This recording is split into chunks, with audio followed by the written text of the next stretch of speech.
Hello everyone and welcome. My name is Mohammed Al-Breki. I am the ICSP representative of the Sultanate of Oman, and in today's video we're going to be talking about some of our traditional attires that we wear in Oman for both males and females.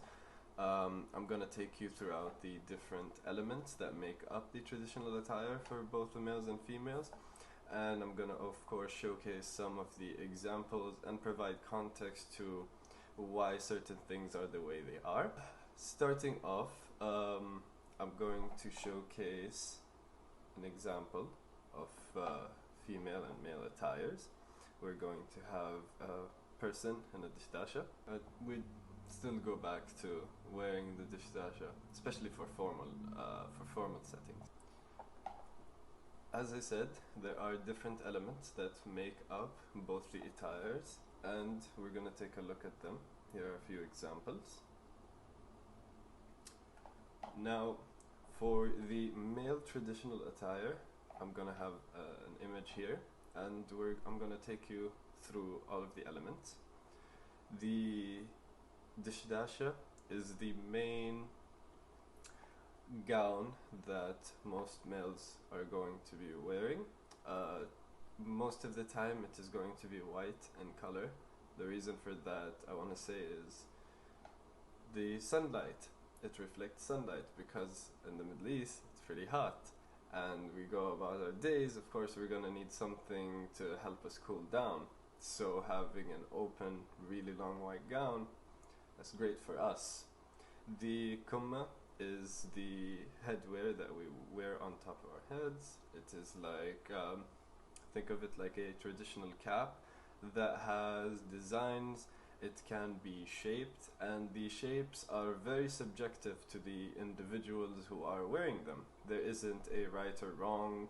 I don't think they do have names, some of them might, but it doesn't necessarily have to reflect something. It is just your personal choice.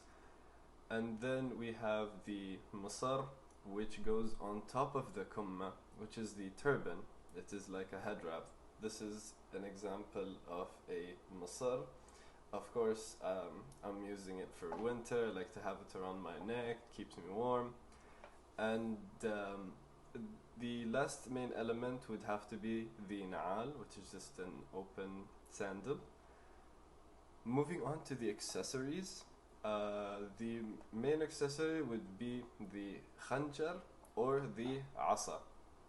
The khanjar is the Omani traditional dagger, and it is shaped this way because it is hoisted around your waist. So if you sit down, it's going to be uncomfortable for you. But the reason it is shaped like this is so that it's more comfortable and you don't injure yourself or hurt yourself when you sit down. The asa is made of a type of wood called khayzaran, and we call it khayzaran. And the last accessory I'm going to talk about are rings. Many men, they wear rings with different types of stones. The khanjar, the asa, and the masar are more formal, so you typically see people having them on when they are going to weddings or very formal settings and ceremonies. At workplaces you do have to wear a masar. In schools you do not have to wear a masar, just the dishdasha and the kumma. This is an example of a kumma.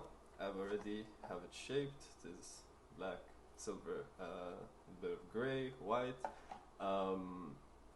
This is shaped the way that my dad does it, and I got it from him, so I just copied what he did, and I thought it was really cool and really unique, so I've stuck by it throughout the years. Another example would be this. It has royal crown design. It has the Omani traditional dagger. This is also our symbol, the dagger and two swords. And let me quickly demonstrate a very easy shaping of it. There are lines on top, so all I have to do is just gently push down, and I'll be creating this type of shape where only in a certain area it is pointing outwards, and this is just another design that somebody could be used. Again, it's very subjective. There is no right or wrong answer. It all depends on your personal preference. Moving on to our second element, which is the traditional wear for the females. The traditional wear for the females is, as well as like the males, they have their own version of the dishdasha, but theirs is, I want to say, right about till the waist level, and they wear a sarwal or a pair of trousers under it. Now, their designs are a little bit more flashy, a little bit more vibrant with the colors.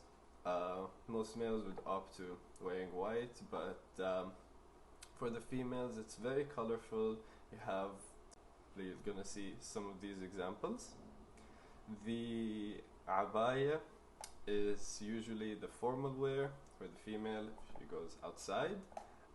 Shayla, of course, is the headscarf or head wrap, or the hijab. And typically the abaya is going to be completely black. It is going to be, it might have designs, it might not have designs, depends on the person. And as for accessories, they do wear bangles or rings or necklaces, and it can be either the traditional ones or it can be a little bit more modern ones. As Omanis, we do like to stay in touch with our culture. That's why I think a lot of us still maintain and love wearing our traditional attire. Of course, because it helps with the weather. But because we feel like it is a part of us and a part of our identity. And sure, we might, it's the modern age, so we might wear our t-shirts and jackets and all that, but we would still go back to wearing the dishdasha.